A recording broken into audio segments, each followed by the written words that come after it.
While Tesla is known above all for their fleet of innovative electric vehicles, one of their underappreciated qualities is their transparent pricing structure. When you shop for a Tesla, there are no hidden fees or add-ons that you would normally get with a car dealership. Throughout the whole process, you can get a clear and accurate picture of what you're going to be paying when you buy a Tesla. Then, when you own it, operational costs are comparatively low, with gas savings and minimal maintenance being huge saving points. However, there are still some hidden expenses that come with owning an EV that many may not anticipate. Today we're going to break down some of the hidden or non-obvious expenses that come with owning a Tesla so that you won't be caught off guard should you decide to purchase one. With that in mind, let's get into it, and a special thanks to Wedge for sponsoring this video. Typically, when buying a car, you may haggle some with the dealer, who may try to mark up your car, you may buy an extended warranty of some type, or you may buy an upgrade package that you didn't really need. Then you'll face normal operational expenses, maintenance, and repairs, like oil changes, brake pads, oxygen sensors, the cost of gas, etc. For the most part, these expenses disappear with an EV, but of course, something has to give here. So when you buy a Tesla, here are the things you'll want to be prepared for in advance. First up, there can be some added or unexpected expenses that come from charging itself. Charging your EV is almost always cheaper than filling up an ICE vehicle with fuel, but it's not always so cut and dry. For example, it is almost always cheaper to charge your car at home than it will be to use a public supercharger. However, Tesla vehicles do not come with home charging equipment by default, and that equipment will have to be ordered separately. The cheapest option is their mobile connector, which costs $250, but can only add 3 miles of range per hour from a standard outlet. If you have access to a 240-volt outlet, like that for a dryer, you can charge up to 30 miles of range in an hour using the available adapter. For many, this is plenty, and I used this for years charging my Tesla, so $250 could be your full cost if you have that plug already installed. Then there's the wall connector, a fixed charging unit that costs $450 and can charge your vehicle up to 44 miles of range per hour if those speeds are supported on your vehicle. Once you have purchased the wall connector, however, you will have to pay a third-party electrician to install it in your home. Depending on a number of factors, that can cost anywhere between $500 to $1,200. If you plan to charge far away from your panel as well, the cost could increase further. Charging at home will save you money in the long run, but in order to take advantage of those savings, you will have to make an additional investment in order to unlock it. Like I mentioned earlier, the price of supercharging is often much higher than what you would be paying if you were charging at home. Similar to gasoline, the price of electricity can be extremely variable, with some regions costing much more than others. According to Motor Trend, the average cost of supercharging ranges from 25 cents to 50 cents per kilowatt hour. That is a huge variance in cost, and naturally will have a big impact on what you pay to charge. If you do some quick math, a long-range all-wheel drive Model Y battery pack, charged from 0 to 100%, is about 82 kilowatt hours. If a supercharger is at 42 cents per kilowatt hour, then you're looking at about $34.44 to drive, in a perfect world, 308 EPA miles. Likely that will land you around $280 or so if you're driving fast, pumping AC, or doing other things that make your car less efficient. So based on those ranges of supercharger pricing, you could see about 280 to 300 miles of driving costing anywhere between $20.50 to $40. Of course, gas prices can also be wildly different between regions, but when gas savings are a big incentive driving EV purchases, it is something to keep in mind. Tesla's calculated gas savings number on their website may not apply for your particular situation, especially if you plan to charge a lot. This is less of an issue when you choose to charge at home, but as I said, you may need to buy equipment to charge at home.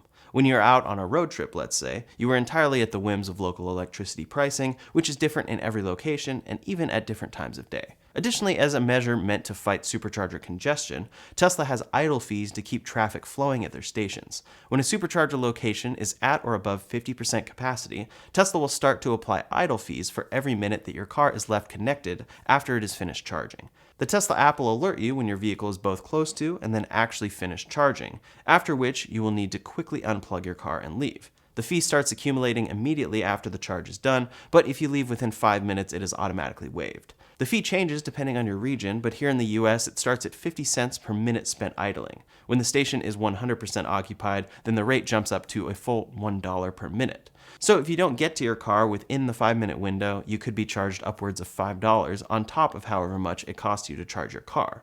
If you stay in or near your car while charging, then this shouldn't really be a problem, but it is something to keep in mind if you charge at busy stations often and plan to leave your car for long stretches. One other aspect to keep in mind when it comes to charging a Tesla is peak charging. Depending on where you live, home electricity rates can vary by a lot. I live in California, which has some of the highest electricity rates out there, but to help with this, there are specific electric plans. For example, with SoCal Edison, I have the time of use D Prime plan. This is a plan specifically designed for electric vehicle owners, since you'll likely be using more energy than others. Now, keep in mind here, these are specific Southern California energy rates, so if you live somewhere else, they likely aren't comparable at all. In fact, some states have rates that are less than half of what I have here. In any case, during summer, my electricity rate is 25 cents per kilowatt hour, but goes up to 38 cents between the hours of 4 to 9 p.m. However, this gets pretty extreme on weekdays during the summer. That rate from 4 to 9 p.m. goes all the way up to 61 cents per kilowatt hour. This is because these are considered on-peak hours, and this plan is specifically designed to incentivize me to charge my EV overnight or anytime before 4 p.m., thus lowering the stress on the grid. When everyone is charging their EVs off-peak, it ensures EVs don't strain the grid. Teslas and all other EVs are designed with the clear ability to schedule charging. For my car, I get home, plug in, and it won't begin charging until 9 p.m. So I never have to worry about paying what would be $50.84 to fully fill up my Model Y from 0 to 100% during on-peak hours on a weekday. However, there are a couple ways this could catch you by surprise. First, if you don't set your car to charge at a specific time, you may find it filling up at these high rates and find yourself paying more than it would even cost to supercharge your car. Then, if you don't sign up for a plan like this, you could find yourself in an even worse situation. For the time of use D 5 to 8 p.m. plan, rates get as high as 75 cents per kilowatt hour during those peak hours, since they have a base threshold you can cross. It's one of those things that's fairly easy to get right, but also fairly easy to mess up. Many EV companies, including Tesla, tell you how simple it is to charge at home, which it is, but they don't exactly lay out all of these specifics. Next up is maintenance and repairs. Tesla is known for having the lowest average cost to maintain of any vehicle brand on the road. Due to the nature of electric vehicles, they have no fluids to change, aside from wiper fluids, belts to wear out, or spark plugs to replace, on top of many other repairs that are necessary on ICE vehicles. Overall, these averages are quite low because your car won't likely need to be brought in for very much maintenance. However, there are certain repairs and maintenance costs that you might have to pay for during ownership, and those can be pricey. In the case of an accident, most repairs will be covered by insurance, and if your car is relatively new, many large repairs due to defects will be covered under warranty. For repairs that aren't covered, however, Teslas can be notoriously expensive to fix, and that can add up. I did another video recently where I discussed Tesla repairs and maintenance in depth, so if you're interested, I'll link that in the description below. Another related maintenance cost for Teslas that many may not be aware of is the increased cost of tires. All cars will need to have their tires replaced many times over their lifespan, but for EVs in particular, some new owners may be surprised by how often they need changing. There's mixed data on this, but many owners have reported cases of needing to replace their tires substantially more often than they otherwise did with their ICE vehicles. There are several reasons why. For one, EVs are a very heavy vehicle, often several thousand pounds heavier than an equivalent ICE vehicle. Additionally, the instant torque offered by EVs also means that more wear will be placed on the tires during quicker acceleration. This can be offset by driving in chill mode at all times, but part of the fun of these cars is utilizing that instant torque. The lifespan of the average set of tires is impacted by a ton of different factors, but the average sits somewhere in the 36,000 to 75,000 mile range. EVs in general will often need tires replaced at or below the lower end of that spectrum. For example, this particular owner reported having to replace their tires 3 times in just 90,000 miles. Tesla also uses high-quality wheels that require higher-quality tires. So for those upgrading from cheaper vehicles, they may be surprised at the pricing of these tires as well. There is a lot of variance in tire pricing, but we can estimate that a reasonable price for a set of 4 tires sits around $800 to $1,200.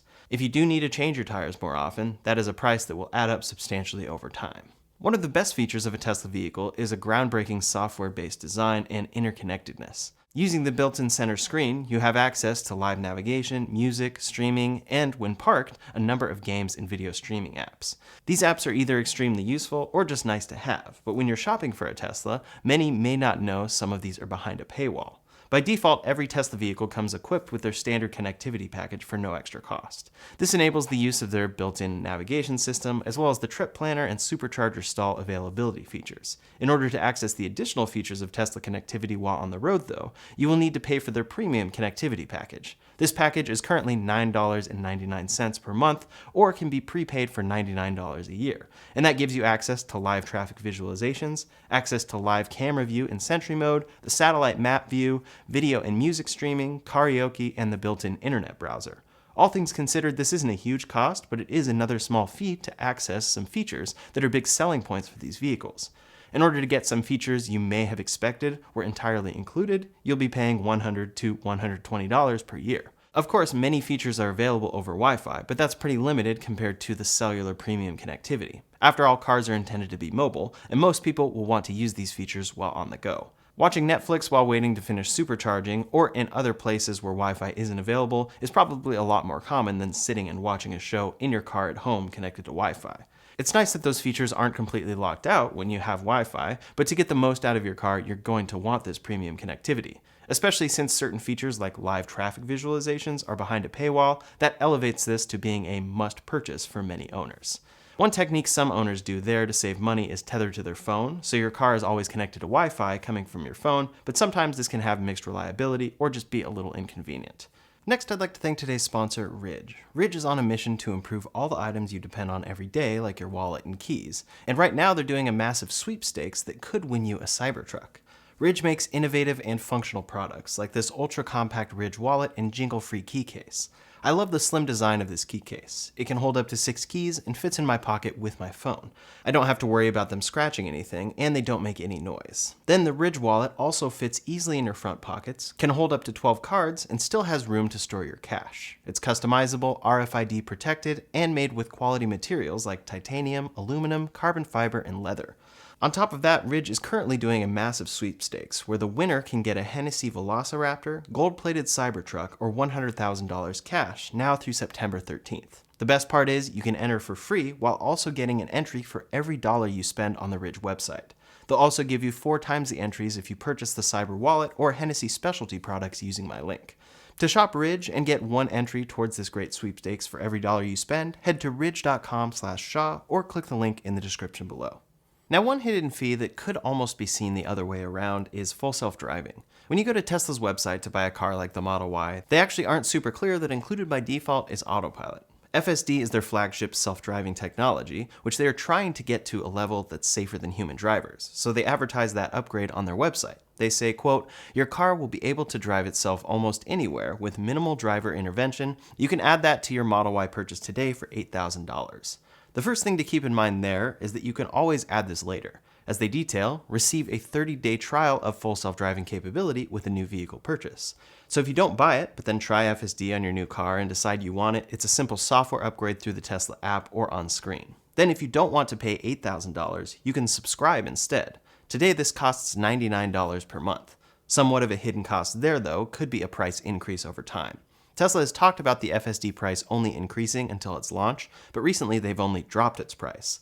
However, if you opt for $99 a month and plan to keep your car for a while, you may see that jump to $199 as things improve with this technology. The main thing that is somewhat hidden here though is the fact that this car comes with basic autopilot by default. As Tesla details, autopilot includes traffic-aware cruise control, matches the speed of your vehicle to that of the surrounding traffic, and auto steer assists in steering within a clearly marked lane and uses traffic-aware cruise control. Saying that this assists with steering is a bit broad in my opinion, since autopilot can fully drive for you on well-marked roads. I've used basic autopilot to drive me hundreds of miles on the freeway in single stretches. The main difference is that anything beyond keeping you in one lane will require you to take over or upgrade to FSD. So many customers may not be aware that these cars actually include a decent amount of self-driving in their base cost. No upgrade required. FSD is getting much better, and I'd encourage most people to give that a try, but for many, they still won't feel the need to upgrade. On top of that, an FSD purchase, for the most part, is something that sticks with the vehicle. Right now, Tesla is offering FSD transfers if you upgrade to a new Tesla, but in the past, it has been something that sticks with the car, so if you sell the car, it's gone forever. Then you have to buy it with your new Tesla at whatever that cost is. The thing is, when you sell a Tesla with full self-driving today, most buyers don't really value that package all that much. So you may pay $8,000, and then if you sell your car in a couple years, you will see that basically disappear. So that is a part to keep in mind when you're paying that much for a software package. When you order your Tesla vehicle, it's also important to remember that there are certain fees you'll have to pay to place your order at all. Let's run through them all quickly. The first fees are the ones that come from Tesla themselves. The largest one is the $1,390 destination fee that has to be paid on all vehicle purchases in the US. This fee covers the cost to transport the vehicle from the factory to the location that you will receive the car at. This fee is always the same, regardless of whether you are 50 or 1,000 miles away from the factory, or if you are picking up the car from a service center or having it delivered to you. In addition, you will have to pay a non-refundable $250 order fee for any vehicles that you purchase through the website. This fee does have to be paid fully before placing your order, either through Apple Pay or credit card. On top of the fees that Tesla charges, there are additional fees that are levied by the state or city in which you are purchasing. Some fees are charged in certain areas and not in others, and the rates can be extremely variable, so keep in mind that what you pay may differ. First and foremost is sales tax. You will have to pay this in any region that charges sales tax, and more often than not, this can be a pretty substantial charge. Here in California, for example, the sales tax on a long-range rear-wheel drive Model 3 works out to be $4,523, over 10% of the purchase price of that vehicle. Then there's the cost to register the vehicle, and in some places, an electronic registration fee. We'll get more into registration in a minute, but according to Tesla's website, here it would cost $312 to register, and then that $33 electronic fee. Here in California, there is also a $7 tire fee and a $286 license fee. All in all, these fees raise the price of the vehicle from its MSRP of $42,490 all the way up to $49,291. That price doesn't factor in savings like the federal EV tax credit or other local incentives, but it goes to show how fees can cause what you pay to creep up quite substantially. So Tesla may show you a monthly payment number on their website, but by the time you check out, it actually goes up because of those fees. I mentioned registration fees a minute ago and how that can impact the price of your Tesla vehicle. All cars have to be registered with the state that you live in, which creates a legal link between the vehicle and its owner. Depending on the age and price of your vehicle, the price of registration can fluctuate pretty drastically from person to person. One thing that many consumers will find, however, is that electric vehicles can cost more to register than many of their gas counterparts, sometimes by quite a bit. There are several reasons behind this. First, new and more expensive cars inherently cost more to register than older and cheaper ones. Secondly, in many states, EV registration has extra fees to make up for lost revenue that would otherwise be generated by ICE vehicles. Many states charge additional tax on gasoline, which is used to ensure the maintenance and upkeep of public roads. Naturally, this is not something that EVs will ever have to pay, but they do still drive on public roads and cause wear and tear on them. As such, 32 states have imposed extra fees on electric vehicles beyond just the base registration cost. Let's take a look at an example of how much these fees can impact the price of registering a vehicle here in Los Angeles. We are going to input the price of a brand new 2024 long-range rear-wheel drive Model 3 at $42,490 for delivery here in Los Angeles County. The actual cost of registration itself starts at just $71, but then we need to start adding in the estimated fees. There are a lot of them listed here, but the largest are the $276 license fee and the $194 transportation improvement fee. When compounded with several smaller fees, that brings the total cost to register this vehicle up to $588. When I registered my 2024 Standard Range Model 3, the cash price from Tesla was $42,630. Sales tax was $4,369.58. There was the electronic vehicle registration fee of $33, and that brought me to $47,032.58. After all official fees, that brought me all the way to $47,610.58. From there came financing, which is another cost to keep in mind with high interest rates right now. Tesla makes luxury vehicles, and those can often have higher than normal registration fees, but electric vehicles in particular can see high prices. This is the norm for many different parts of the country. In addition to some higher base registration costs, many states have additional EV-specific fees that can sometimes hit $200 or higher. Capital One's Auto Navigator cites that in Texas, the state that currently houses Tesla's headquarters, quote, first-time EV registration in Texas can cost drivers $400 plus base registration fees, which could range from $50.75 to $840 per year, making the state one of the most expensive places in the country to register an electric car. Those fees are really high and could be a prohibitive factor for some against getting one of these vehicles, since they are recurring. On top of high registration fees, you will also need to pay to insure your vehicle before driving it. Since Teslas can be so expensive to repair if involved in an accident, they often have insurance rates that come in quite a bit higher than other models. The average Model 3 costs around $2,221 a year to insure, or $185 per month, and their other vehicles only go up from there. Tesla realized that their vehicles consistently having some of the highest insurance rates was a problem, so the automaker actually started offering their own insurance policies as a way to drive down prices. Insurance rates can be variable, but Tesla's in-house insurance has some of the lowest rates and has special incentives to help bring them down even further. For example, Tesla Insurance offers a special adaptive safety score rating that rewards good driving with lower rates.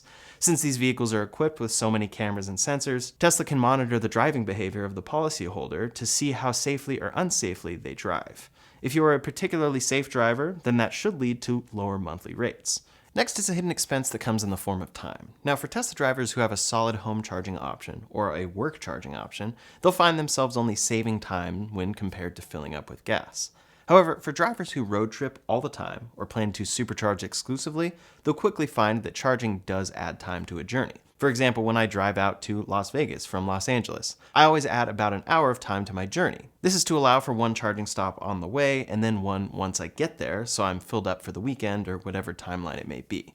That was my experience last time I drove out there, but it was also 118 degrees when I got there. When driving longer distances, though, you notice it more. So if you are someone who loves road tripping a lot and only ever wants to take 5 to 10 minute stops or stop as little as possible, you'll find this as somewhat of a hidden expense. It does consume some of your time. Then if you have to seek out superchargers instead of charging at home, this will add time to your week as well. Maybe you don't drive all that much, so you can get by charging once a week. For some, this can be a planned trip to charge up while shopping, but locations and situations vary for everyone. For some, that could eat up some weekly time going to a charging station. The other aspect for time is having to take your car in for service.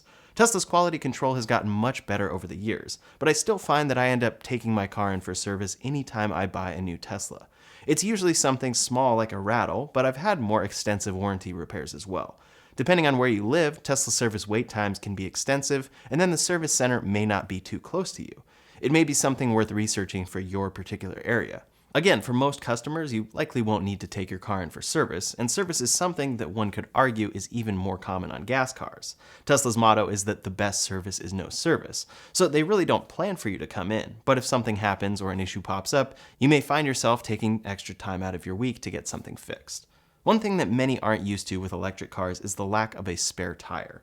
For an EV, efficiency is king. The more efficient the car can drive, the further it can go on its battery pack. Since the battery is the most expensive part of the car, keeping that small and keeping the car efficient is how these cars are viable. So when it comes to a spare tire, most EVs do not include one. If you have always had a hidden spare and expect that your Tesla will have it when you need it, it just won't be there, and you'll find yourself with the sudden cost of roadside assistance. Tesla's alternative to a spare tire is offering roadside assistance through their app. They will tow you up to 50 miles for free under warranty, so this is the way to go. However, if you're out of range or out of warranty, this will be a cost. I do recommend calling them first, though. I have tried using a service like AAA in the past, and it was much harder to get the right tow truck, since Tesla specifically says you can only flat tow your Tesla. If you instead prefer to have a spare tire on hand to avoid towing, or roadside assistance in this case, you can purchase something like the Modern Spare, which is linked below, but that does run $500. So another hidden cost for some will be a spare tire, or possibly the cost of an out-of-range tow. Next is a hidden cost associated with anything that uses extra energy from your car. As I mentioned earlier, efficiency is king when it comes to electric vehicles. If you don't pay attention when configuring your car, you could find yourself buying a less efficient configuration, which, in practice, actually costs more to operate. In practice, this cost may be fairly negligible, but it's a cost nonetheless. Take the Model 3, for example. The rear-wheel drive Model 3 gets a 363-mile EPA range. However, if you upgrade those to the $1,000 Nova wheels, that will drop your range by 41 miles down to 322.